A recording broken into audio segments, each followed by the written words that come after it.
I'm the acting dean of the School of Arts and Sciences here at Farmingdale, and I'm here to welcome you to the annual Multicultural Gala. So hello, hola, bonjour, buongiorno. I can't quite do that the way Matilda Fava can. Mingala, salam, namaste. Whatever language you speak as your first language or your second language or your third language, there's always a word for hello and welcome. We are here, shalom, thank you. We are here today because we recognize that we live in an increasingly globalized world. It's such a truism that it's almost become a cliche. We are here today to celebrate multicultural diversity and to explore the importance of multicultural diversity. We're a planet of 7 continents, almost 200 countries, but the important part of that is also it's one planet. So we're here to celebrate our cultural differences and our cultural heritages, but we're also here to celebrate what unites us as human beings. We're here to celebrate our own cultural heritage and to share our own cultural heritage with others, but equally important, we're here to learn about the cultures of our friends, our colleagues, and our neighbors. This program is made possible today by a standing committee at Farmingdale State College, the Multicultural Committee, comprised of faculty and staff. And without these people, this would not have happened. So we need to thank Anjana Mabana Cruz from the Department of Anthropology and Sociology, Saab Singh from the Department of Sports Management, Shu Zhang from Applied Economics, Bahar Zogi from Engineering Technology, John Gao from Criminal Justice and Security Systems, Maria Nicolaita from Ornamental Horticulture, Fran Cherkis from Nursing, and Sylvia Nicosia from Institutional Advancement.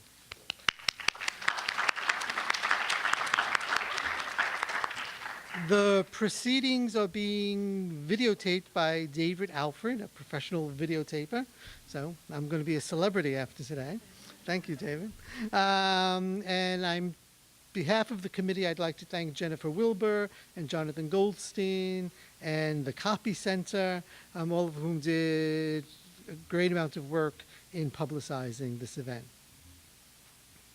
And I'm also told that I'm supposed to thank the Multinational Committee of Huntington. So a round of applause for them.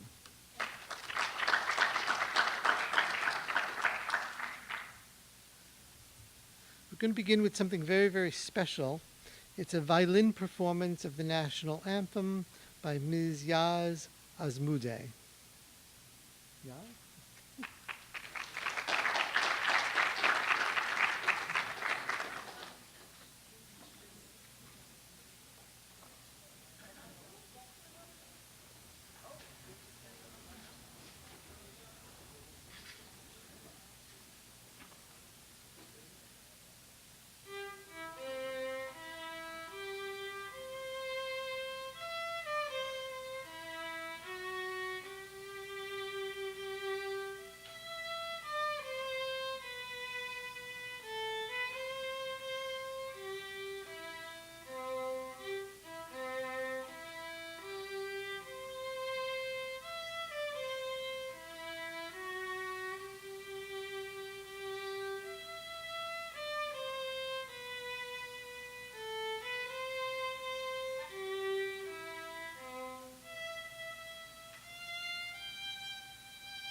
we obviously have all heard the national anthem many, many times, but there's something so simple and so eloquent about hearing it on a solo violin that just gives me goosebumps. The next person I'm going to introduce is somebody I'm very, very happy to introduce. He is one of the people I admire and respect. He is the president of Farmingdale State College, Dr. Hubert Keene.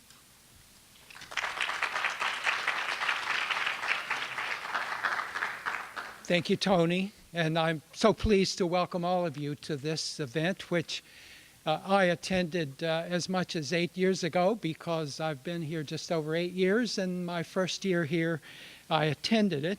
And so I want to add my thanks to the committee for the work that you have done to bring it together and to perpetuate this multicultural festival for the benefit of the faculty, the students of the college, and our visitors. Welcome to our visitors as well. Thank you, Dr. Anjana Mabane-Cruz, for chairing the committee, and all of the committee. I won't name you again because Tony's done that, but thank you very much to the committee for the work that you've done. At the risk of making a mistake, I want to recognize two members of the committee who gained tenure, you might say, on it from years ago, even before I came, and they're still very supportive, and they're here this evening. And that's Dr. Lihia Rodriguez and Professor Paul Fogelberg. So let's thank them for their long time service to the Multicultural Committee of the college. I just think that it's a very important that we celebrate our differences and that we recognize those differences because in some ways, you know, there are differences we can't change even if we wanted to. So last night I was reading about, this is way out of my field of expertise, but I was reading about vertical culture, which is that let's say in the U.S. culture, you're born into a particular family and community, and you are taught from day one and day two and all of the days to be just like other people in the culture. And so you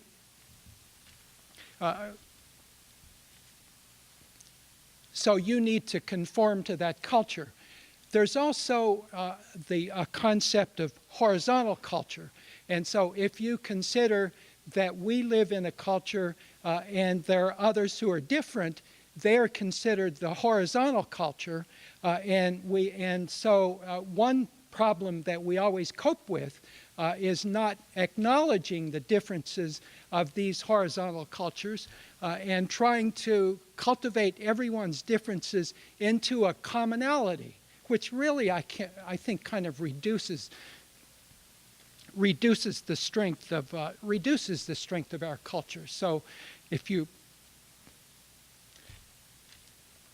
recognize those differences, then you strengthen the community.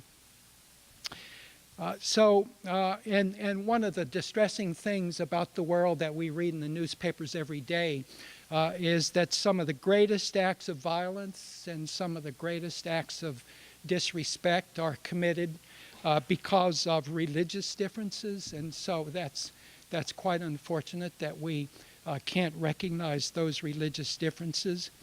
And then let me just mention one other thing because it strikes me as a kind of a good example of cultural differences. So as I mentioned, if we're born into a culture and we get cultivated into that kind of culture, and if we don't conform, then our parents, our schoolmates, our community members tend to look unkindly upon us and sometimes. And so people who are born with a very different kind of attitude perhaps it's physical, and they are forced into the same kind of culture, and many times it doesn't work. And so within the culture, I think that a lot of the differences that we have, it's unfortunate that we will discriminate against members of our culture. And so, and I have to give the one example about which I was, two examples about which I was reading last night. One is that children sometimes realize early on that they're gay. And so parents, most often apparently, do not accept that, and they attempt to cultivate those individuals into the common culture of heterosexuality. And so that creates the kind of differences in community, not just in the family, but in the community and obviously in our schools. And so that's one of the great examples of difficulties that we have in a diverse culture. So, you know, there's so much I think about but don't have coherent thoughts to express. But then these are expressed better by others. And so today I know you're going to have Spencer Ross speaking, whom I've known, and he works in the international culture of business. And so I know he'll have interesting things to say. So thank you all for coming, and thank the committee for the work that you've done to organize the gala. So.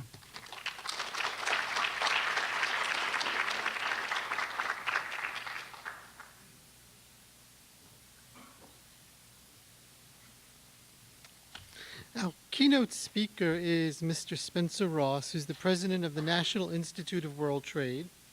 He brings to our conference an extensive international background, which includes service in 4 major American multinational corporations: General Electric, General Telephone and Electronic, Bendix, and Sperry. He was an officer of the latter 2 corporations, responsible for the marketing of a wide range of products and services in over 100 countries. In 1986, he became president of the National Institute for World Trade and continues in that role today. He has served on the board of directors of the Long Island Association Friends World College and the Council of Advisors of the Global College of Long Island University. He has been recognized for his contributions by the State University of New York, the U.S. Small Business Administration, and the U.S. Department of Commerce. For the past 2 decades, he has also served in the New York District Export Council and is the chair emeritus of that organization.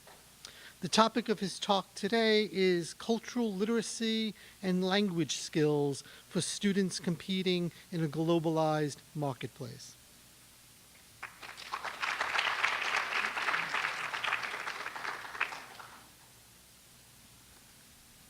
Thank you.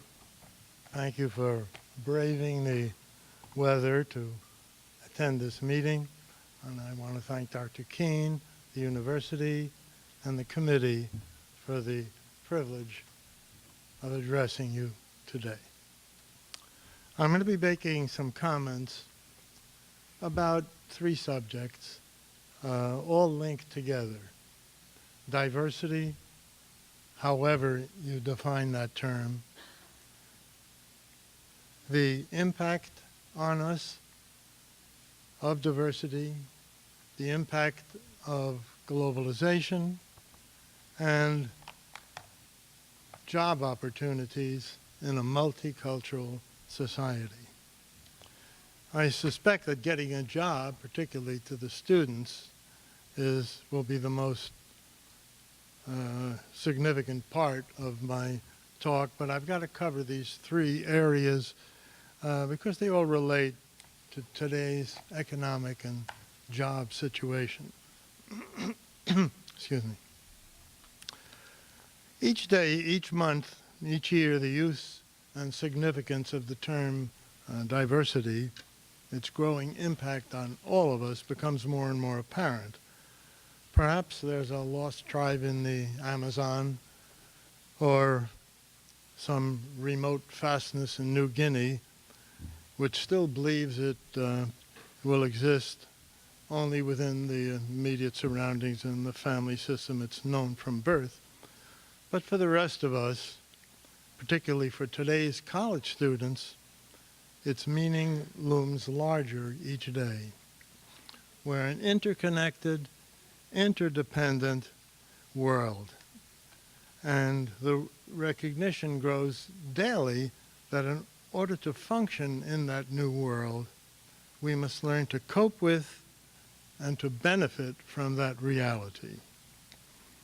The fact that our students will soon be launched into that world economically and must relate to it in order to support yourself and your family makes it important to consider the significance of globalization, how it developed, how you may wish to relate to a globalized world, and the risks you may run if you avoid the subject. The better you can relate to other cultures, the brighter will be your own future. And that includes learning to communicate in other languages than the language into which you were born. Some native U.S. university students today may speak, read, and write only English well. That was not a career disadvantage during the period after World War II, when the United States was the leading supplier of products, systems, and services in most areas of human endeavor. After that conflict, when much of the manufacturing capabilities of Europe and Japan were destroyed, when a foreign customer wanted the latest or the best product, that customer would most often seek it from the United States. In that case, the customer found a way to communicate that desire to us in English. For a 30-year period after World War II, though, until 1975, the U.S. enjoyed a positive balance of trade. That is, our exports exceeded our imports. In 1975, that long-held statistic, which we held for over 100 years, suddenly turned negative, and we've been importing more than we export, and the sum has been growing each year. It's really reached alarming proportions. Growth in transfer of technology to other nations, the availability of affordable and effective modes of transportation and communications, plus the ubiquitous nature of the internet have all combined to permit many other nations to build competitive industries. Today, major companies anywhere in the world regularly face internationally based competition in the global marketplace. In that respect, one might say that most nations now compete in what might be called a level playing field, under the watchful but not always effective eye of the World Trade Organization. The field is certainly more level, but I'm not sure that American-based headquarters staff of many smaller companies can play on that field today as effectively as some of our competitors. We have students at Farmingdale State from 40 countries. Those foreign nationals who will return home after graduation will play a role in building the economies of those countries. Their knowledge of English will certainly be valuable as they deal with the English-speaking countries, along with the skills they have acquired in the particular area of technical skills acquired here. Still, though, if you will be working for an organization which will be selling its products or services to other countries in addition to the countries which speak English, you would benefit if you would learn a third or even a fourth language. For our American students who are applying for positions here in the United States or elsewhere, please be aware that almost all application forms will contain questions about the number of foreign languages you speak, read, or write. and how fluent you are in each of those skills, basic, moderate, or fluent. If there are several applicants for a position with roughly equivalent disciplinary skill sets, the job could go to the one with the most multilingual skills. Most successful organizations, both public and private, in the U.S. and abroad, realize that the ability to communicate effectively with the customer base is fundamental to building customer confidence and to selling your product or service. And speaking their language makes dealing with you so much more graceful. European students attending European universities often speak several languages fluently, even at the time they enter college. But even in Europe, the European Union recognizes that their students most often lack the knowledges of the languages spoken in the newly emerging countries on the world scene: Brazil, Russia, India, China, South Korea, the Middle East, and others. The recent announcement of President Obama relating to the desire of the administration to construct a free trade agreement with the European Union, our largest trading partner, and to extend additional free trade agreements, we already have several, between the U.S. and most Latin American countries, gives an edge to the large number of students from Spanish-speaking and European families who have retained capabilities in those languages. Those students who were born into families of Asian parents and who have retained those heritage languages have an advantage today because of the meteoric growth of Asian economies in the last 20 years. Hang on to your ancestral language, whatever it is. The United States is a nation of immigrants. You should feel good about maintaining the knowledge of that language and culture. This is more than a question of ancestral pride. It will help you to get a job and prepare you to play a more significant role in a global society. I've examined the list of the 39 countries represented by the foreign students now studying at Farmingdale State. Many of those countries will benefit from economic expansion in the years ahead and should be able to provide good career opportunities to those who will be returning home after graduation. The pace of globalization, another very common concept in recent years, the exchange of knowledge, goods, and services among various cultures accelerated greatly during the 20th century. But actually, globalization is not a new subject. The roots go back thousands of years, well before the concept of paying for goods and services with money. Trading started with the barter system, long before the beginning of the Common Era. Barter trade was the means of conducting trade between the Chinese, India, the Middle East, Turkey, Greece, and Rome. Those early traders would barter such commodities as precious stones, textiles, leather, grain, bronze, copper, barley, silver, spices, earthenware, perfume, carpets, weapons, and yes, even slaves. The overland route followed by caravans on the famous Silk Road extended from China through Rome thousands of years ago.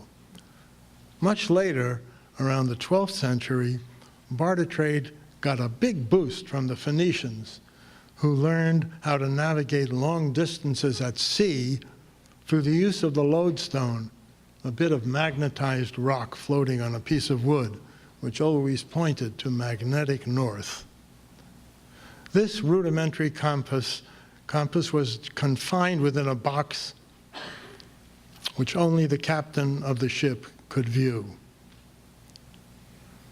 The captains kept that navigational secret for over 100 years, sailing through the Mediterranean on their bartering missions as far as England and the west coast of Africa. And if anyone in the crew dared to look inside the box which contained that rudimentary compass, it was on pain of death. That penalty may have been the real stimulus for the birth of the patent system that we know today and the practice of protection of intellectual property rights. The world was a mysterious place in those days, quite different from today, where everyone can have a GPS unit, a cell phone, and a list of instantly accessible worldwide contacts and information sources. During those early years, the Greeks, Romans, Italians, Turks, and Arabians were also very active in trading and bartering activity. The so-called Age of Discovery really took off with the rise of the maritime European empires in the 16th and 17th centuries, first entered by Portugal and Spain, and later by the Dutch, British, and French. We can, if we wish, thank the British for establishing English as the most common language of trade and commerce.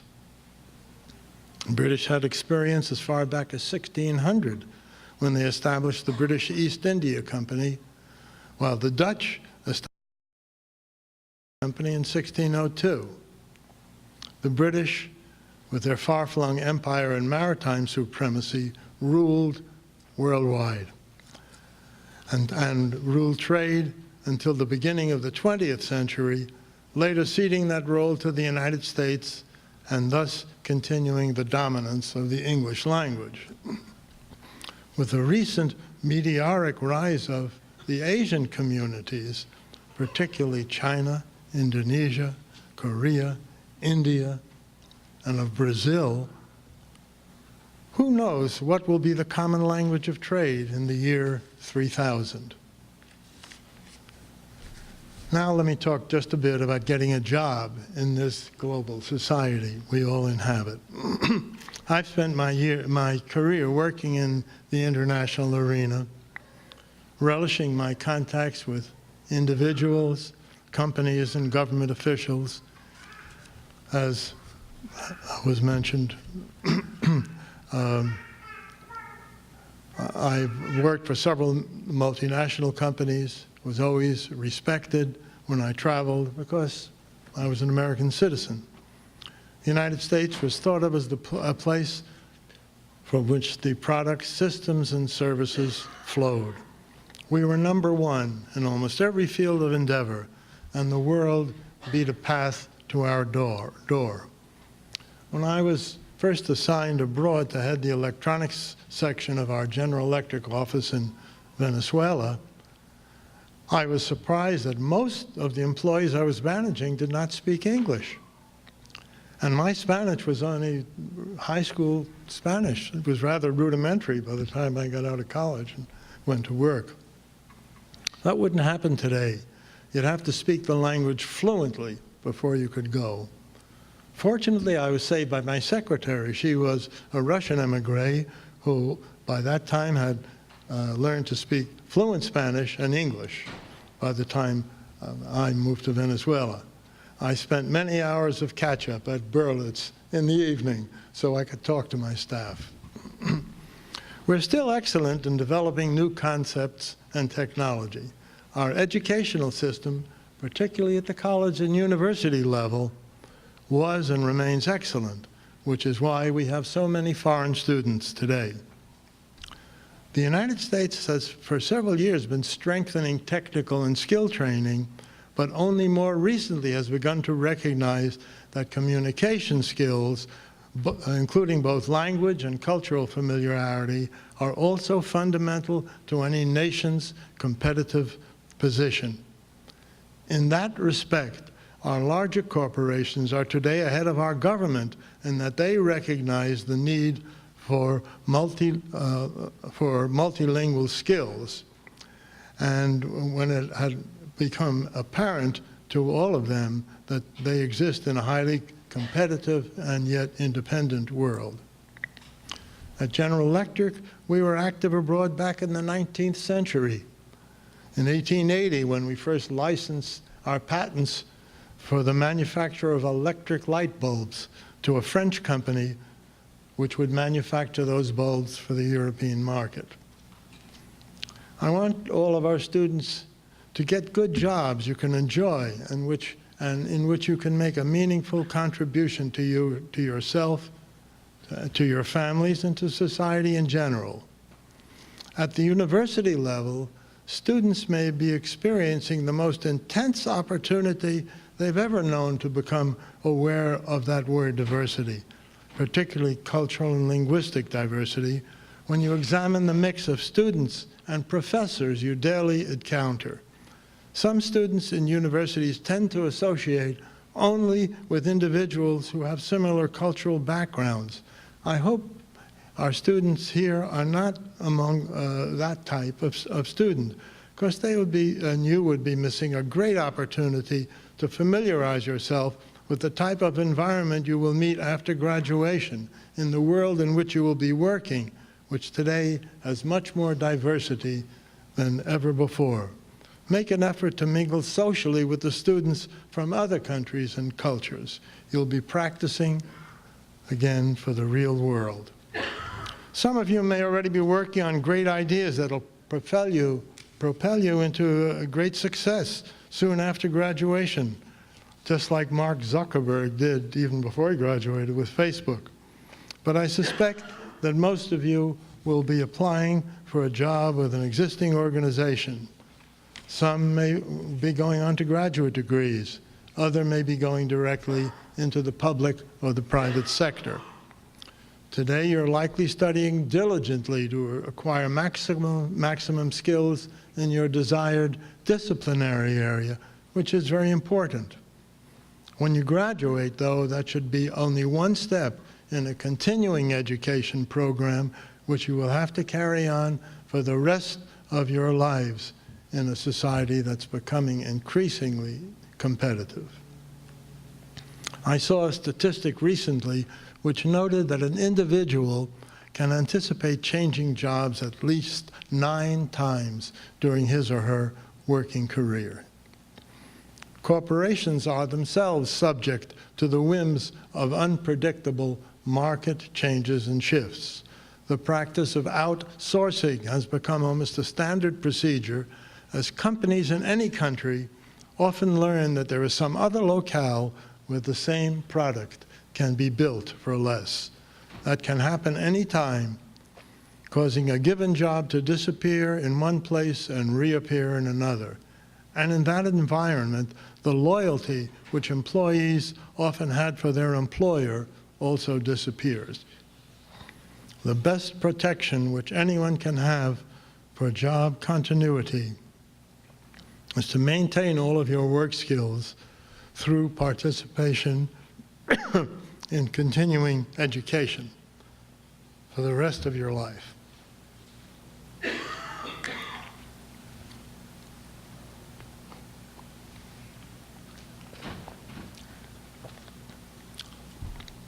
Even the most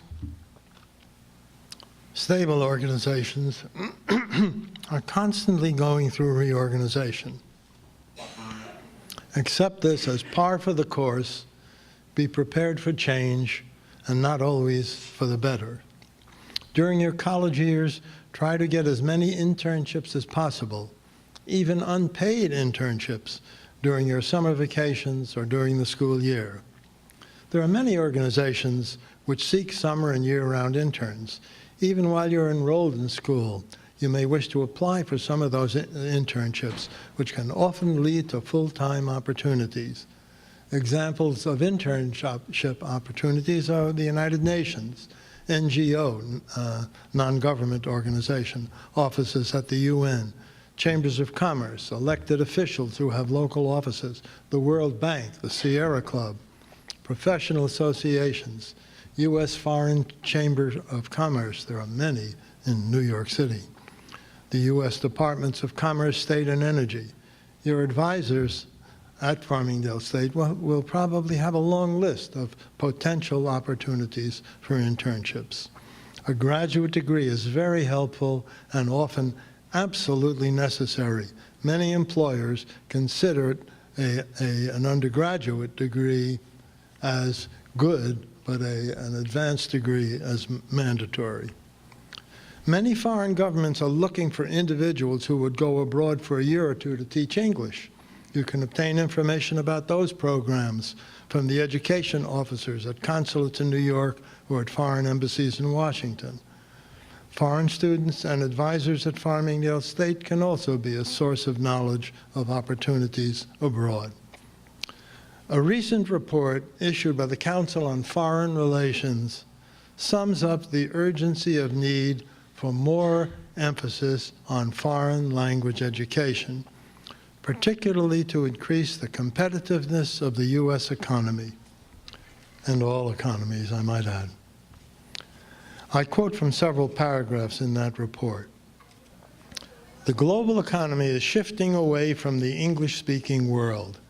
Since 1975, the English-speaking share of global domestic product has fallen significantly and will continue to fall. Future U.S. growth will increasingly depend on selling U.S. goods and services to foreign consumers who do not necessarily speak English. It's an old adage that you can buy in any language, but you must sell in the language of your customer.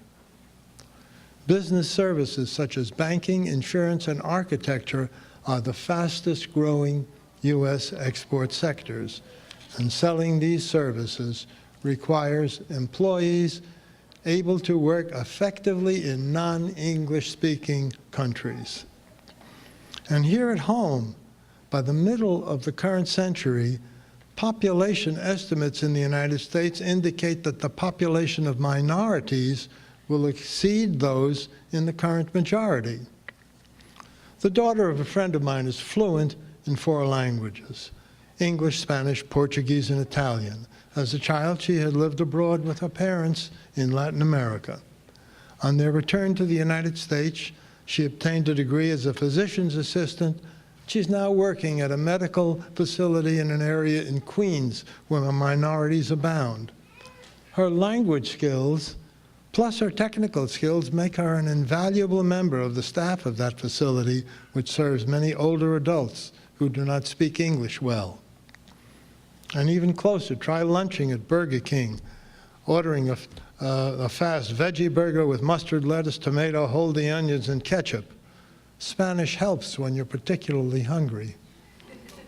In closing, I should note that universities like Farmingdale State do have the awareness of all of the conditions I have described in moving from a monolingual to a multilingual culture. The learning of languages is most easily accomplished when students are very young, even at pre-K levels. I was encouraged to hear that President Obama, in his televised address about a week ago, indicated a similar concern about the importance of early childhood education. That, however, is outside the realm of our immediate subject today. Thank you.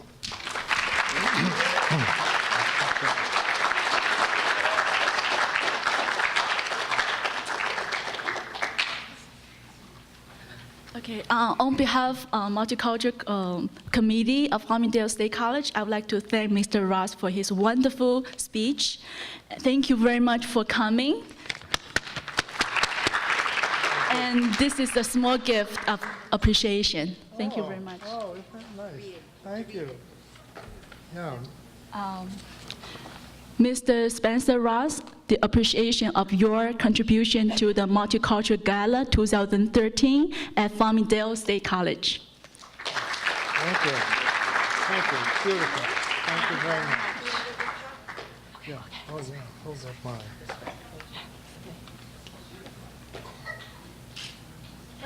Thank you. Thank you.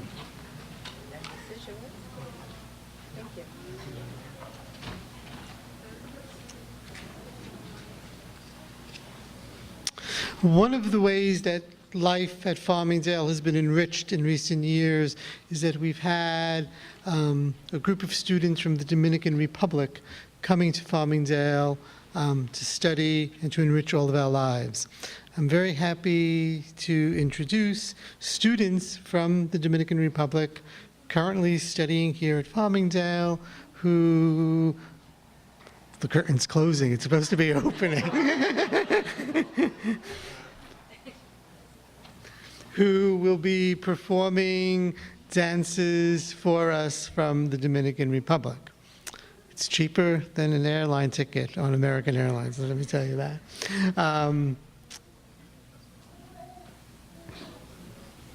In radio, this is what they call dead time, I guess. I don't know.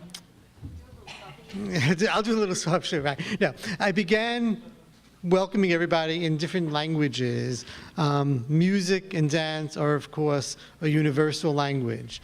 And what we're going to see, both in terms of dance and in terms of costumes, because I had a sneak peek, is really, really special. So when the curtain opens, it actually will happen.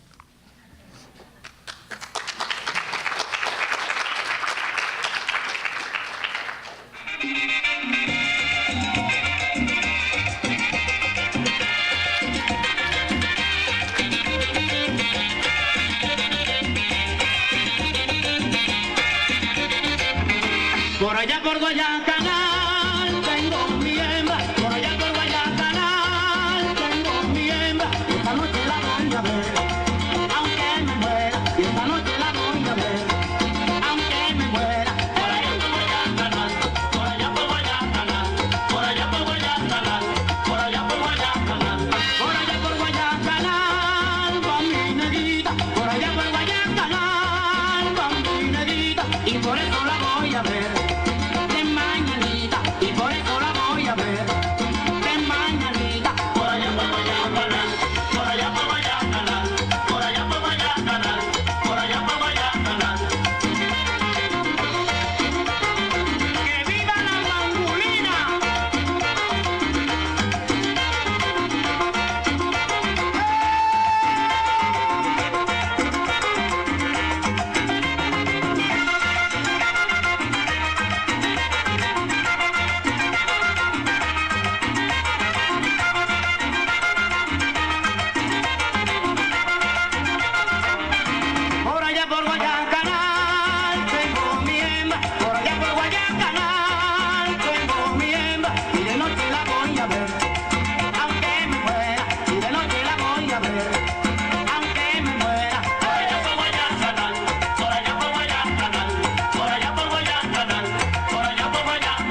was hoping for an encore. That's why I was still sitting in the back.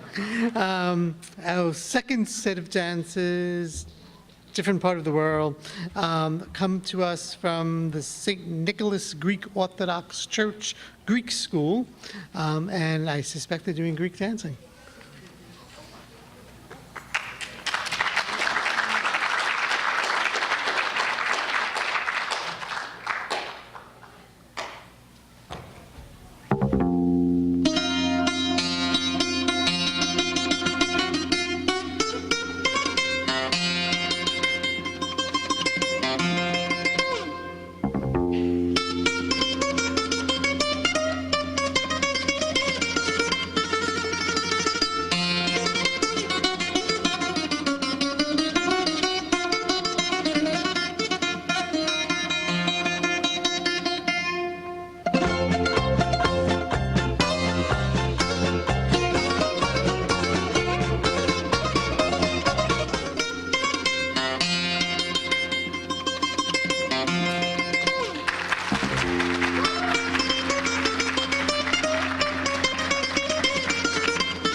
Culture is, of course, embedded in language, and it's embedded in music, and it's embedded in dance, but of course it's also embedded in food. The Multicultural Gala continues next door in the multipurpose room, where there are different booths and displays provided by our different clubs on campus, as well as food donated from a variety of sources, including some of the restaurants in our community. So I want to thank Peter and Pizza in Copeg, and Stage Door Deli in Farmingdale, and Suburban Eats in Farmingdale, the Opa Greek Restaurant on Route 111 in Islip, and Verona in Farmingdale. And there are probably others that didn't make it into the program. So again, thank you for coming. See you in the multipurpose room.